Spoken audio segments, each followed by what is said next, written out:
Mccain called more accusations deeply disturbing than his own skeletons come out of the closet. All the typical Republicans are jumping off the Roy Moore bandwagon at the first sign of trouble, like they always do. On Monday, Senate Majority Leader Mitch McConnell called for Moore to drop out of the Senate race to replace Jeff Sessions after decades-old allegations surfaced claiming Moore did sexually inappropriate things with teenage girls. If that's true, obviously he should step down. The problem is that there's no real way to know if these allegations are true. The Washington Post, who initially broke the story, has zero credibility. Also, it is impossible to ignore the fact that these allegations didn't come out until Moore was roughly a month out from a landslide Senate victory. Like it or not, politics is a blood sport, and there's no question that it's possible these allegations are false. Again, Moore has no business running if they are true. McConnell, Orrin Hatch, and all the other establishment types have jumped ship. So has John McCain, who has clearly established himself as nothing more than an attention-starved political opportunist. War hero? Yes. Good senator? Not even remotely. Here's what McCain said. The allegations against Roy Moore are deeply disturbing and disqualifying. He should immediately step aside and allow the people of Alabama to elect a candidate they are proud of. A disgrace.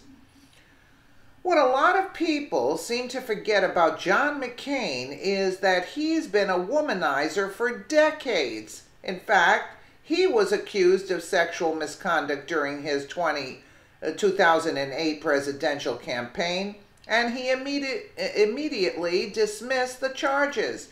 From Western Journal. In February of 2008, the Post and the New York Times published stories alleging McCain had had an improper relationship with lobbyist Vicky Eisman. The stories both related that the senator had developed a close relationship with the lobbyist, who had business before the Commerce Committee, which he chaired. The severity of the allegations against McCain regarding Eisman were clear. He was potentially using his position in government to do favors for someone who was at least his friend. At worst, she was his mistress, and the senator was engaging in public corruption. Clearly, these allegations would be disqualifying, not just for any seeking the highest office in the land, but for serving in the Senate, if true. After the piece was published, McCain's campaign team swiftly issued a statement describing the story as gutter politics, quote, and clearly part of a hit-and-run smear campaign. So let's get this straight. When McCain is accused, it's a smear campaign. When Moore is accused, the woman must be believed and the allegations are disqualifying. Little bit of a double standard here, right? When John McCain was a POW in Vietnam, his gorgeous wife was seriously injured in a horrible car accident. When McCain was released, he came home to a wife who was in very bad physical condition and who had gained a lot of weight due to lack of mobility from her injuries. What did McCain do? He left her for a richer and younger woman from the Daily Mail. When Carol was discharged from hospital after 6 months of life-saving surgery, the prognosis was bleak. In order to save her legs, surgeons had been forced to cut away huge sections of shattered bone, taking with it her tall, willowy figure. Wow, it's a shame.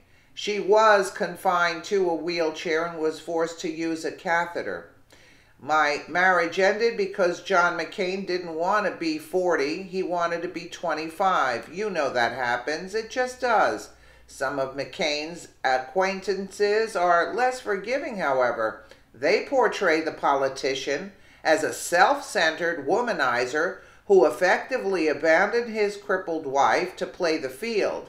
They accuse him of finally settling on Cindy, a former rodeo beauty queen, for financial reasons.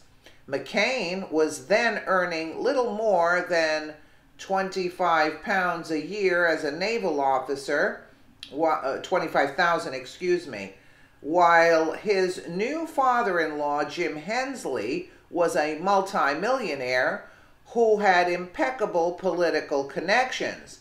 But Ross Perot, who paid her medical bills all those years ago, now believes that both Carol McCain and the American people have been taken in by a man who is unusually slick and cruel, even by the standards of modern politics. McCain is the classic opportunist. He's always reaching for attention and glory, he said. Definitely read the whole Daily Mail piece to get the whole picture. The bottom line, McCain has no business playing morality police in this race.